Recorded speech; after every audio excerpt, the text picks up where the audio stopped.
Halo Sobat Eko Cuan semuanya, bagaimana kabar kalian di akhir pekan ini? Saya berharap kalian semua baik-baik saja dan sehat selalu. Doa saya kalian semua bisa menikmati waktu berharga dengan keluarga tercinta. Dan pada kesempatan ini saya kembali ingin spill satu saham menarik yang bisa kita pantau di minggu yang akan datang. Saham tersebut adalah saham Cepin atau Carun Pokpan Indonesia Tbk, sebuah perusahaan yang bergerak di industri makanan ternak, budidaya ayam ras berikut pengolahannya, dan juga industri pengolahan makanan yang lain. Langsung saja kita lihat saham Cepin ini di chartnya.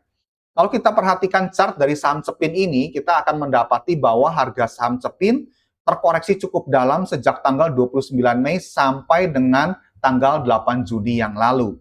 Nah, sama seperti kebanyakan saham pada umumnya, kalau saham-saham yang lain itu di awal Juni mereka mengalami pergerakan atau pemulihan perlahan-lahan, harga sahamnya naik ke atas, tetapi tidak demikian halnya dengan saham Cepin ini. Harga sahamnya justru bergerak mendatar atau sideways. Dan kita perhatikan juga ada support kuat di area 3030 sampai 3060 yang menahan pergerakan harga saham Cepin ini selama beberapa waktu terakhir. Tetapi rupanya tanggal 18 Agustus kemarin support ini kembali jebol dan harga kembali turun ke bawah support kuatnya. Namun ternyata pergerakan tersebut hanya sementara atau penurunannya bersifat hanya sekilas saja ya. Kalau kita perhatikan di sini tanggal 20 Agustus yang lalu, di sini ada candle hammer ya. Jadi kesimpulannya adalah harga pada waktu itu sebetulnya di awal bergerak turun, tetapi kemudian ada dorongan dari buyer yang cukup kuat sehingga harga kembali bergerak ke atas. Dan keesokan harinya pada tanggal 21 Agustus, harga juga masih tidak bergerak turun, tetapi justru bergerak naik walaupun tipis saja bergerak 0,33% dan close di harga 3030. Saya melihatnya ini sebagai bentuk inducement atau manipulasi bandar terhadap retail trader. Mengapa demikian? Saya menduga bahwa para retail trader itu melihat harga saham Cepin yang sudah cukup murah, sehingga mereka menempatkan order buy di sekitar area support kuatnya. Tetapi ketika harga jebol ke bawah, mereka sudah mengambil keputusan stop loss karena kemungkinan mereka mengambil area stop loss-nya di sekitar sini ya.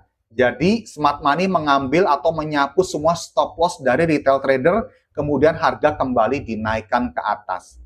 Dan yang menariknya lagi adalah pada waktu itu kita bisa melihat dalam beberapa bulan terakhir ketika harga saham Cepin ini turun, tetapi di level indikator RSI-nya ternyata bergerak naik sehingga menimbulkan yang namanya divergence di sini atau lebih tepatnya bullish divergence.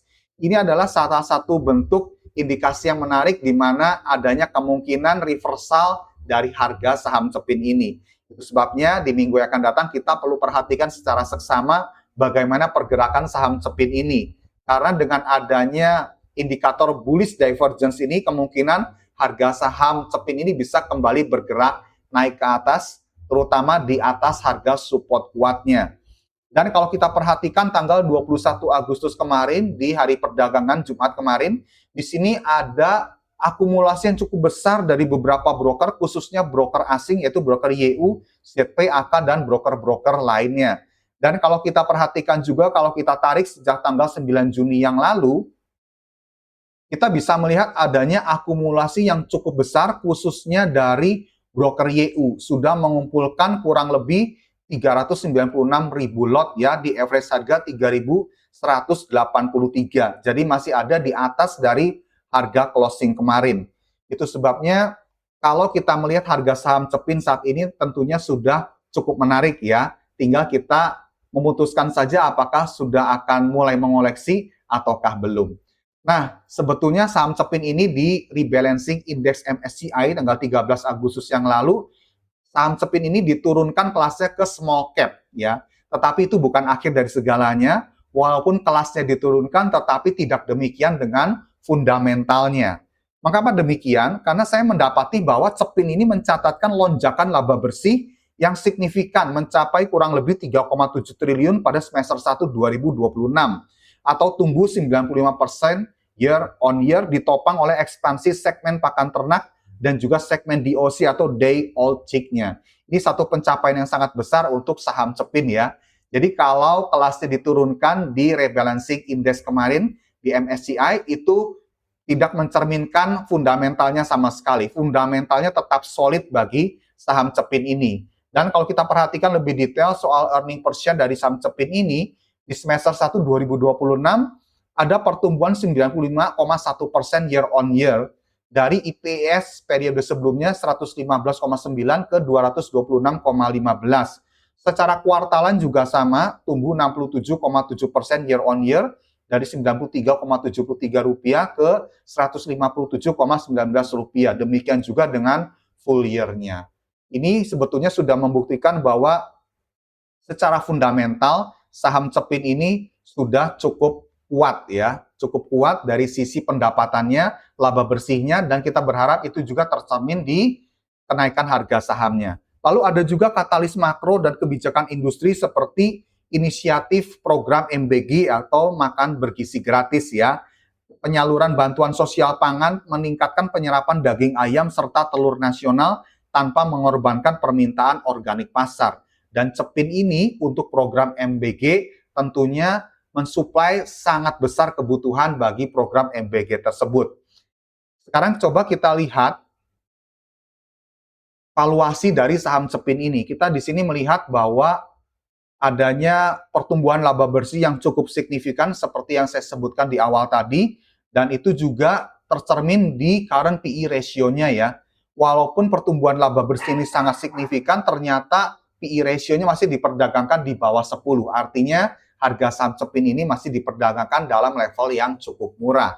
Lalu kalau kita lihat secara lebih mendalam di analisis PE band-nya ya, untuk kategori 5 tahun ternyata sudah ada di minus 2 PE standard deviation. Cukup murah, sangat murah boleh dikatakan demikian. Demikian juga dengan PBV band-nya ya, di level 5 years atau 5 tahunannya itu sudah berada di minus 2 PBV standard deviation. Cukup murah, sangat murah, dan juga dari analis yang memberikan rating kepada saham Cepin ini, 18 analis menyarankan untuk buy, ada 3 yang hold, dan sell ada 1. Kesimpulannya apa? Kesimpulannya di mata para analis saham Cepin ini masih cukup menarik ya, karena harganya sudah dinilai cukup murah. Dan sebetulnya kalau kita flashback kembali ke beberapa tahun yang lalu, harga saham Cepin ini sempat mencapai rekor ATH-nya di 8.850. Tetapi kita tidak usah berandai-andai sampai sana dulu. Kita punya target di area supply order block-nya, yaitu di area level harga 4.360 sampai 4.520. Atau ada potensi upside sebesar 43,3%. Tentunya ini masih sangat menarik bagi kita para trader kalau kita mau mengoleksi saham Cepin ini. Namun saya ingatkan bahwa peningkatan harga untuk sampai kepada target TP-nya bukanlah waktu yang singkat yang bisa dicapai ya. Tentunya butuh waktu yang agak panjang. Itu sebabnya saham Cepin ini lebih cocok untuk kalian para swing trade atau juga para position trade ya. Sehingga tidak cocok untuk kalian yang bertipe scalper. Karena ini membutuhkan waktu yang lebih panjang untuk bisa mencapai target TP atau taking profit-nya. Nah, teman-teman, dari apa yang saya sampaikan ini, apakah menurut kalian saham Cepin sudah layak untuk dikoleksi atau belum? Kalau misalkan menurut kalian sudah layak dikoleksi, kalian bisa tulis di kolom komentar apa alasan kalian. Dan kalau misalkan menurut kalian ini sudah layak untuk dikoleksi, silahkan kalian membuat trading plan masing-masing secara mandiri, lakukan analisa dengan lebih dalam, dan tentukan resiko manajemen masing-masing. Sekali lagi, disclaimer on, ini bukan ajakan jual beli saham, tapi hanya sebuah pembelajaran yang membuat kita bisa mempertimbangkan dengan lebih objektif lagi tentang saham Cepin ini. Sekali lagi, ini merupakan hanya sebuah pembelajaran yang sifatnya murni ya, bukan ajakan jual beli. Nah, teman-teman, itu saja yang bisa saya sampaikan saat ini tentang saham Cepin ya. Nanti kalian bisa tahu lebih dalam kalau kalian melakukan analisa secara mandiri. Akhir kata, terima kasih untuk perhatian kalian, dan kalau kalian suka dengan konten dari Tech Watch One ini, silahkan komen, like, subscribe ya, supaya channel ini bisa semakin berkembang dan bisa memberkati, bisa juga berguna bagi para trader yang lainnya. Akhir kata, salam seruput cuan.